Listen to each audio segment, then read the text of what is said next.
Hola, ¿qué tal? Buenos días. Soy el profesor Sergio Ángel Beltrán Torres y tengo el placer de estar ahorita con el maestro Rafael de la Vega.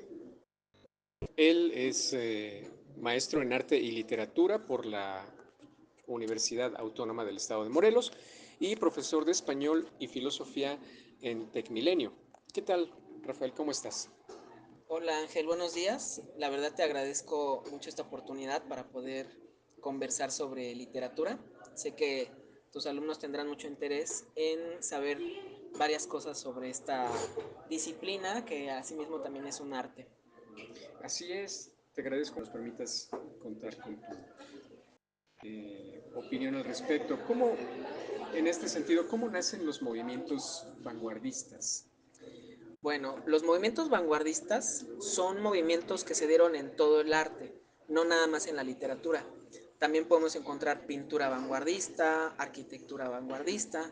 Sin embargo, vamos a acotarnos a lo que ocurre en la literatura. La literatura cambia a mediados del siglo XVIII. Digamos que los movimientos que eran más populares en ese momento comienzan a cuestionarse. De hecho, en Francia ocurren los dos primeros cambios en cómo se hacía la literatura. Por un lado está el parnasianismo, que el parnasianismo no es una vanguardia, no se considera una vanguardia, pero es un gran antecedente, porque el parnasianismo lo que cuestiona es que la literatura debe buscar la belleza por la belleza misma. Es decir, la literatura no debe ser un vehículo para describir el mundo, como lo hacía, por ejemplo, el realismo o el naturalismo. Para que recordemos, el naturalismo es esa literatura que intenta traducir la realidad en palabras, describir de manera exagerada lo que pasa y claro, con eso el lector puede como tener una vivencia como si contemplara una foto. Bien, entonces el parnasianismo critica eso.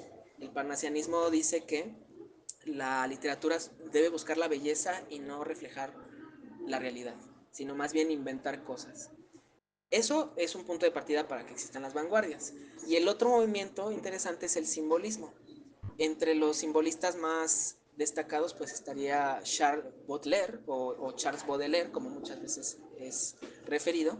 Y Baudelaire lo que hace es cambiar la poesía. ¿Sí? La poesía lo que tenía como rasgo pues es que era estrófica, tenía rima, había figuras retóricas en la poesía. Y lo que dice Baudelaire es que podemos hacer poesía en prosa, por ejemplo, ¿no? O sea, prosa poética. Ya no cuidar tanto que haya rima o que haya metáforas bonitas, sino más bien que demos rienda suelta a nuestros pensamientos, que hagamos poesía con ello. Y eso es el inicio de las vanguardias. Justamente Baudelaire se considera como el iniciador o el que inspira a muchos vanguardistas pues a hacer las cosas de otra manera. Si nosotros podríamos definir la vanguardia, sería como un cambio en la manera de hacer el arte, del arte literario. Y así nace, obviamente las vanguardias pues se alimentan no solo de esta premisa de hacer las cosas de manera diferente, sino también de los cambios tan radicales que hubo en el siglo XIX. Por ejemplo, la explosión de la revolución industrial, me refiero a poder sustituir la mano de obra por máquinas, también las guerras mundiales pues también alimentan estos movimientos. Oficialmente podríamos situar el inicio de las vanguardias pues justo al inicio del siglo XX, ¿no? Por ahí de 1906, y ya las últimas tendrían su expresión en la década de los 40 del siglo pasado. Entonces así es como nacen estos movimientos llamados las vanguardias. ¿Consideras entonces que el objetivo del vanguardismo en general es el de revolucionar las mentes? Así es, yo pensaría que el objetivo de las vanguardias sería hacer las artes de manera distinta, dándole rienda a la libertad de los individuos, es decir, no hacer las cosas de manera tradicional. Creo que en ese sentido podría reestructurarlo como romper la tradición. Ese es el objetivo de las vanguardias, romper la tradición, cuestionar que las cosas deban ser como hasta ahora las conocemos, sino más bien inventar otras formas en la pintura y en la literatura de expresar nuestros sentimientos. Además, otra cosa que olvidé mencionar hace rato es que un elemento que que alimenta las vanguardias es el nacimiento del psicoanálisis. Esta filosofía, psicología, podríamos debatir si es más una psicología o si es más una filosofía, pero el psicoanálisis es una corriente epistemológica que propone que el ser humano tiene un inconsciente, y ese inconsciente es responsable de muchas de las decisiones que nosotros tomamos. Lo que opinaban los anteriores a las vanguardias, las culturas o las sociedades anteriores a las vanguardias, es que la razón nos mueve, que la razón es lo único que nos guía, y no es verdad. También está el elemento emocional y también está el elemento inconsciente. ¿Qué es el inconsciente? Algo misterioso que habita en el humano y que muchas veces se expresa en los sueños, se expresa en los deseos, se expresa en los actos como los llamamos inconscientes. Y también es que muchas de las cosas que nos atañen más, como el enamoramiento, el miedo a la muerte, la sexualidad, viene justamente del inconsciente. Entonces no es únicamente hacer arte desde la razón o desde el criterio cultural, sino también desde el deseo más profundo. En este sentido, una de las corrientes vanguardistas que rompió precisamente con estas tradiciones, estos paradigmas sociales, es el dadaísmo. Así es. Sí. En este sentido, bueno, Tristán Tzara Sí. propone este manifiesto dadaísta. ¿Qué es el dadaísmo y qué lo caracteriza? Muy bien. Bueno, el dadaísmo, sobre el nombre del dadaísmo hay muchas teorías, pero la más aceptada, la que la mayor parte de los estudiosos de la literatura suscribimos, es que dada viene bueno, dadaísmo viene de dada, que serían como unas sílabas que los bebés pronuncian al inicio de su comunicación, que no significa nada. O sea, el dadaísmo va en contra de la razón. El enemigo principal del dadaísmo es la razón.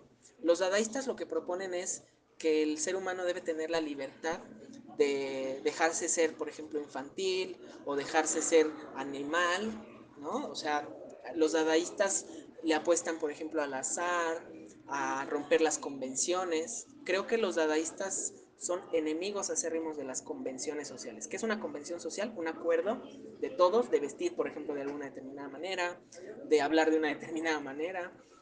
Los dadaístas, como tú lo mencionabas, más representativos pues serían Tristan Tzara, un rumano, pero también hay otros alemanes, ¿no? Como Hugo Ball, que Hugo Ball es uno de los que inicia este movimiento, proponiendo justamente eso, romper con las convenciones, no escribir a partir de la razón. Uno de los ejercicios más interesantes y famosos del dadaísmo es tomar un periódico, recortar palabras o frases, especialmente palabras, así muchas, ¿no? Como recortar un montón de palabritas, meterlas en una bolsita, en una cajita, agitarlas, ¿Sí? ir sacando palabra por palabra y transcribir. Y dicen los dadaístas, ahí vas a tener un poema. El poema surge del azar. O sea, no todo tiene que ser racional. Y es posible, de hecho, encontrar belleza en ese tipo de ejercicios. Hay dadaístas que, pues más bien prefirieron, no sé, pintar cosas como inocentes, como muy infantiles, ¿no? ¿Qué haría un niño si tuviera una acuarela, si tuviera unos acrílicos? Pues pintaría cosas que quiere, cosas a, a las que el deseo lo mueve, ¿no? Entonces, más o menos eso sería lo que hacen los dadaístas. Su objetivo sería romper una convención. Sí. ¿Consideras entonces que lo simbólico podría llegar a ser superior al lenguaje hablado, al lenguaje escrito? A mí me parece que sí, porque al menos pienso que la experiencia del Homo sapiens sapiens fue primero a través de imágenes, de sonidos, de tocar, o sea, exponer nuestros sentidos tradicionales al mundo, y ya después vino el lenguaje. Es decir, el lenguaje tiene muchas funciones. De hecho, los estudiantes deberán recordar las 6 funciones del lenguaje de Jacobson: metalingüística, apelativa, referencial, etcétera, fática. Bueno, el lenguaje sirve para muchas cosas, no nada más sirve para expresar. Yo creo que la imagen tiene un poder superior a la palabra. Sin embargo, pues habrá también que situar los casos, ¿no? Hay casos donde no basta una imagen para expresar algo, tienes que explicar a través de palabras, etcétera. Pero en el arte, yo creo que sí se puede decir que lo simbólico puede ser más efectivo. Tal vez no me gusta la palabra mejor o peor, pero la imagen puede ser más efectiva que, que una narración. ¿Sabes? Creo que construir un poema y evocar en el lector una imagen poética, una metáfora, una alegoría, creo que eso puede ser más poderoso que, pues sí, que narrar, que una simple narración. Vaya. En este sentido, el lenguaje simbólico, la imagen se apoya, por supuesto, en la palabra Sí, para sí. tener entonces completado su objetivo de comunicar. Y en tu opinión, ¿cuál sería el movimiento vanguardista con el que más te identificas o el que más te ha influenciado? Esa pregunta me gusta mucho. Yo soy fan del surrealismo. El surrealismo, que es bueno, viene de sur, de bajo, en francés es surrealisme, que es lo real que está abajo, ¿no? El surrealismo lo que defiende es que nosotros como seres humanos tenemos una parte inconsciente, de la cual hace rato te hacía mención. Y ese inconsciente, pues está conectado, por ejemplo, con nuestros miedos, con la sexualidad, está conectado con nuestros recuerdos, ¿no? Con los propios sueños, o sea, todos los seres humanos soñamos, lo recordemos o no, soñamos, y a veces entran dudas a nosotros sobre si eso que está en los sueños es tan real o por qué lo hacemos, ¿no? ¿Por qué soñamos? Bueno, pues los surrealistas no lo reflexionaron tanto y más bien se pusieron a hacer obras que tuvieran que ver con lo que soñaban, ¿no? En la literatura un ejemplo muy bonito que tenemos del surrealismo son los caligramas de Guillaume Apollinaire, que era un artista que a pesar de que nace en Italia, casi toda su obra la hace en Francia. Guillaume Apollinaire pues es un nombre que suena más francés y él hacía poemas con los versos formando figuras. ¿Sí? Cada caligrama de Apollinaire puede ser una figura diferente, un perrito, una torre Eiffel, una fuente con una paloma, es decir, es un ejercicio surrealista porque le está dando rienda suelta al deseo de expresar una imagen. Eh, en la pintura pues tenemos a Salvador Dalí, ¿verdad? Hay muchos surrealistas que pues se preocuparon mucho por el tema de los sueños. A mí me gusta mucho el surrealismo porque reafirma la idea de que el ser humano no es un animal racional que a veces siente, sino al revés. Repito, el ser humano no es un animal que razona y que a veces siente, sino más bien es un animal que siente todo el tiempo y que a veces razona. Es decir, somos más emotividad que razón, desde mi punto de vista, y eso lo defienden los surrealistas, que Y somos seres súper emocionales, o sea, lloramos ante la tragedia del mundo, nos conmovemos, nos emocionamos por la belleza humana o por la belleza artificial también, y las emociones son más importantes, desde mi punto de vista tienen más peso que la propia razón. ¿crees que esta represión de la emoción puede llegar a afectar a la humanidad, no solamente a nivel personal, sino también como sociedad, como colectivo? Claro, de hecho justo el psicoanálisis, una de las definiciones que más me gusta del psicoanálisis es que es una terapia para sanar el espíritu, para curar el alma. Creo que a las mujeres, a los hombres, a las personas en general nos han socializado para comportarnos de una determinada manera. Por ejemplo, a los varones se nos dice que no debemos ser tan emotivos, que debemos guardarnos nuestras emociones y que debemos más bien concentrarnos en guiar a la sociedad, ser fuertes, hacer dinero. Y entonces las emociones se quedan contenidas, se quedan reprimidas. ¿Cómo logran salir a veces las emociones? Pues a través de ejercicios artísticos, precisamente, ¿no? O sea, creo que el arte, más que ser una actividad cualquiera, es una actividad que puede sanar a la especie humana.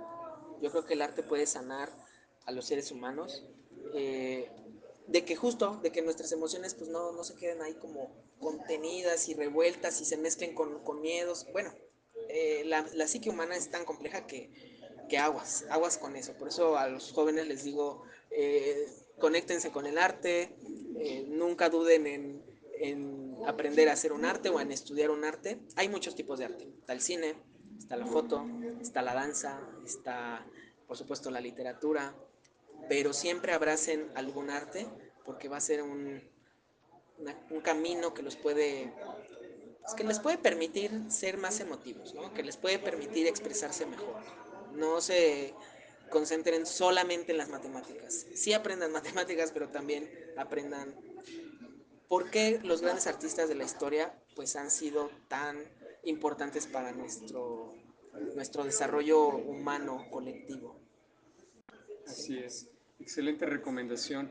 Sí, Pues, Rafael, te agradezco muchísimo de por tu nada. tiempo, por estos consejos que le ofreces a nuestros jóvenes Sí, con gusto. y ojalá que haya oportunidad de platicar más acerca del arte y la Sí, literatura. sí, por favor, otra entrevista. Ya luego me dices sobre qué te gustaría que hablemos o les preguntes a tus alumnos y yo estaré encantado de conversar nuevamente contigo para que ellos aprendan cosas nuevas sobre la literatura. Estoy seguro que así será. Muchas Sí, gracias. de nada, amigo, de nada.